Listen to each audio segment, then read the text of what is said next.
Former EU Brexit negotiator Michel Barnier has been appointed the new French Prime Minister. French politicians urge the UK government to take action against migrant deaths.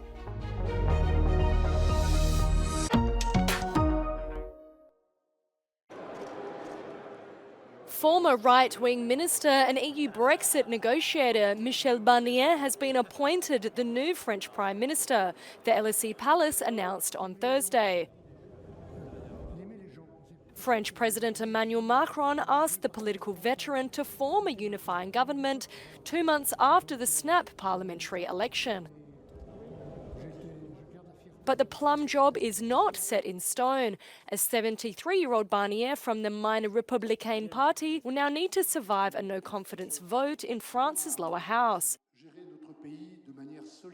Leaders from the far-left coalition have blasted the former European Commissioner's potential appointment, predicting Barnier would not garner majority backing. Un Premier ministre qui n'a rien à voir avec le résultat des élections. C'est pourquoi il y va tout autant de la démocratie, du refus de la monarchie présidentielle, que du respect de soi-même dans cette situation. The nomination comes weeks after increasing pressure from political groups to nominate a candidate and 50 days of caretaker government. Barnier replaces Gabriel Attal, who resigned mid-July following quickfire legislative elections that produced a divided and hung parliament, which plunged France into political turmoil. After months of intense demonstrations by farmers this past winter and spring, changes could be on the horizon for Europe's agricultural sector. The European Commission, led by Ursula von der Leyen, has just published its strategic dialogue with key stakeholders on the future of farming, with ideas like shifting how EU funds are allocated to farmers by need rather than by size. The discussion, spearheaded earlier this year, is seen as essential in bridging the highly polarised debate surrounding the Common Agricultural Policy, or CAP. The CAP, which accounts for 1/3 of the EU's budget, is now under review. The recommendation is to make the CAP fit for purpose, and this means on the one side enabling for lively rural areas. This means in the second function, income support. But as the CAP is public money, this income support should be targeted, much more targeted, to those who actually need this support. These suggestions are expected to form the basis for the European Commission's new agriculture and food proposal, which is set to be released by early 2025. Environmental groups like Greenpeace have cautiously welcomed the discussions, calling it a step towards sustainability. Clearly, if I had to write this, I would write it very differently. But I accept it, again, as a consensus after 7 months of very hard work and very tough negotiations. So I'm extremely happy to see, for instance, all this group of stakeholders accepting the fact that we need to address the negative impacts of livestock farming, not at the expenses of farmers. We need to help farmers in the transition, but it's clear that we all agree we need to tackle the problem of livestock in the areas with very high livestock concentration. One key issue raised during last spring's protests was funding the transition to a more sustainable agricultural system. Farmers, through their main association, Copa Cogeca, were involved in the talks. Les agriculteurs ne peuvent pas supporter seuls, sur leurs propres épaules, la totalité des changements. Certains changements ont un coût ou mettent en difficulté les exploitations, car les changements sont trop importants. Il faut donc un soutien, puisque ça correspond à une demande de la société. C'est la société, via les soutiens publics, qui doit accompagner via ce fonds de transition.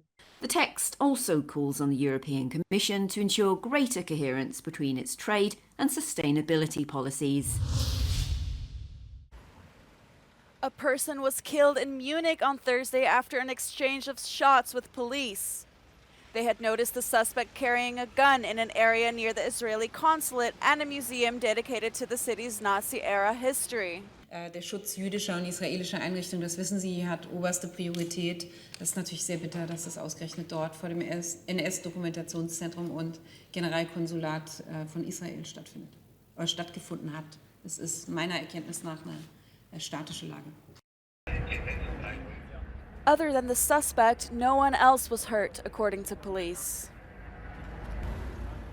They have increased their presence in the city, but did not indicate incidents at any other locations or other suspects. Israel's foreign ministry said the consulate was closed when the shooting occurred and that no staff have been affected by the incident.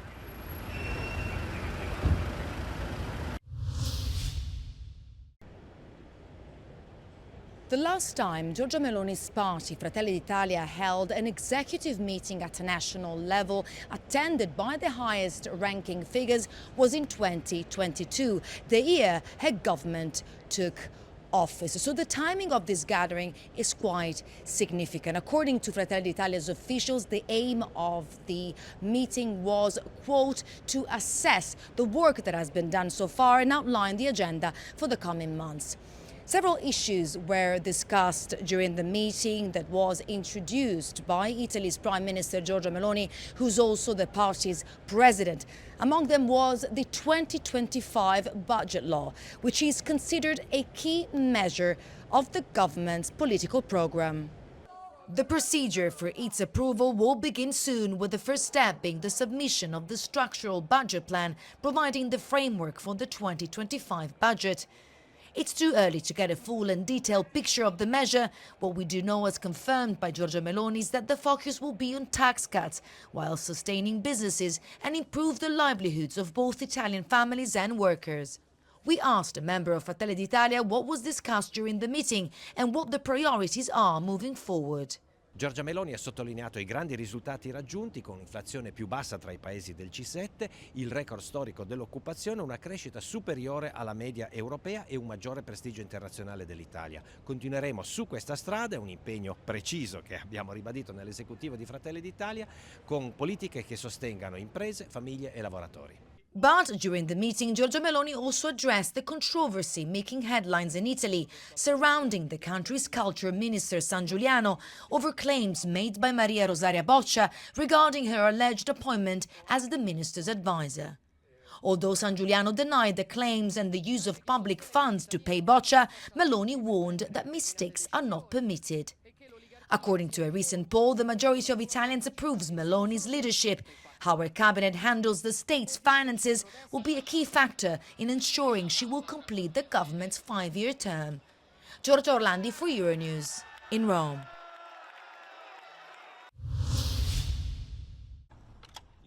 Students, teachers, and parents are mourning the loss of two 14-year-old students and two teachers who died in a school shooting in the U.S. state of Georgia on Thursday. The shooter, a 14-year-old fellow student, used an AR platform-style weapon, according to the Georgia Bureau of Investigation Director Chris Hosey. Obviously, the shooter was armed, and our school resource officer engaged him. And the shooter quickly realized that if he did not give up, that it would end with an OIS, or an officer-involved shooting. He gave up, got on the ground, and the deputy took him into custody. The shooter had reportedly already been questioned by police over a year ago after the FBI received anonymous tips about online threats to commit a school shooting. The state's Division of Family and Children Services also had previous contact with the teen and will investigate whether that has any connection with the shooting. This is Gianni the buzzard. She goes out in the evening to guard the archaeological park of Pompeii. Her job requires her to be attentive and efficient, as she is called to control the park and defend the excavations from pigeons. During the COVID lockdown in 2020, the closure of the park led to a higher number of the birds nesting. They drove away other species and endangered the Rowan ruins with their particularly corrosive droppings. The fragility of the heritage site means it's important all elements that compose it are kept in balance. Una componente che è quella appunto archeologica, minerale, i mattoni, le pietre, tutta la parte immateriale di tutto ciò che ha subito questa architettura, con i terremoti, l'eruzione e quant'altro, e poi c'è una componente naturale, che è la componente fatta dal verde, dalle piante e anche dagli animali, da noi stessi che siamo componenti di questo patrimonio. Gli scavi di Pompei fanno venire in mente archeologia, arte, storia. Eppure questo è un vero e proprio parco naturale, dove il mantenimento dell'equilibrio di specie animali e vegetali è importante almeno quanto la preservazione dei resti dell'antica città. Gianna and Arya are part of a team of 10 birds of prey who have been patrolling the site at least 3 times a week for the past 2 years. Their efforts ward off invasive and harmful species such as pigeons, magpies, and crows. Il piccione tende a riprodursi e a infestare appunto gli ambienti in maniera esponenziale, andando ad occupare tutte queste nicchie, questi ambienti che noi appunto andiamo a scovare poi la sera durante i nostri interventi. Guided by the signals of her instructor, Gianna uses her hunting skills to search the rooms of the Pompeian houses. But her mission is simply to chase species away. Si ristabiliscono degli equilibri all'interno degli habitat, quindi se magari la presenza di specie infestanti può determinare un impoverimento della biodiversità, con il nostro lavoro riusciamo a ristabilire un equilibrio e quindi magari anche altre specie riescono a insediarsi e riprodursi in tranquillità. Falconry was also practiced by the ancient inhabitants of Pompeii. Today, it is an ecological method that respects both the environment and its animals, even those that Gianna helps keep away from the precious archaeological site.